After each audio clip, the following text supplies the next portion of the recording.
अस्सलाम वालेकुम friends, welcome to my info channel. उम्मीद है आप सब खैरियत से होंगे। तो फ्रेंड्स, आज के इस वीडियो में मैं आपके साथ शेयर करूंगी कुछ ऐसे टिप्स जो खांसी के लिए बहुत ज़रूरी है। जिन्हें बहुत ज़्यादा खांसी हो रही है, ये टिप्स उनके लिए है।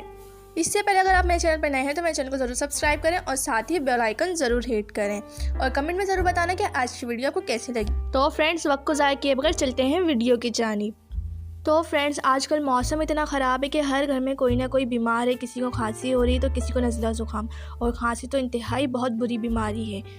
एक शख्स को होती है और परेशान पूरे घर वाले होते हैं। तो आज का ये नुस्खा मेरा बहुत ही आजमूदा है खांसी के लिए। अगर किसी को खांसी बहुत ज़्यादा हो रही है और खांसी ना रुक रही हो तो 2 सेब के छिलकों को 1.5 कप पानी में इतना उबालें कि पानी आधा कप रह जाए।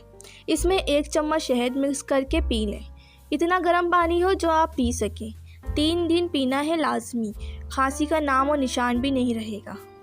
अगर किसी को खुश्क खांसी हो रही है तो उसे क्या करना है, 1 चम्मच शहद में 6-7 दाने काली मिर्च के पीसकर मिलाकर खाएं। इंशाल्लाह खांसी में सुकून भी मिलेगा और चंद दिनों के इस्तेमाल से खांसी ख़त्म भी हो जाएगी। अगर किसी को शदीद खांसी हो रही है और साथ में गले में दर्द भी है तो 1 चम्मच शहद और 1 चम्मच अदरक का रस मिक्स करके रात को सोते वक्त पी लें। पीने के बाद मरीज़ कुल्ली ना करे, वैसे ही सो जाए। 3 रातें मुसलसल ये अमल करें, इंशाल्लाह खांसी और गले की खराबी दूर हो जाएगी। और एक बात याद रखें, मैंने जितने भी ये टिप्स बताए हैं ये सब रात के टाइम करना है और करने के बाद आपने ना कुल्ली करना है और ना पानी पीना है। वीडियो अच्छी लगी तो लाइक करें और मेरे चैनल को ज़रूर सब्सक्राइब करें और कमेंट में ज़रूर बताएं कि आज की वीडियो आपके लिए हेल्पफुल रही है या नहीं।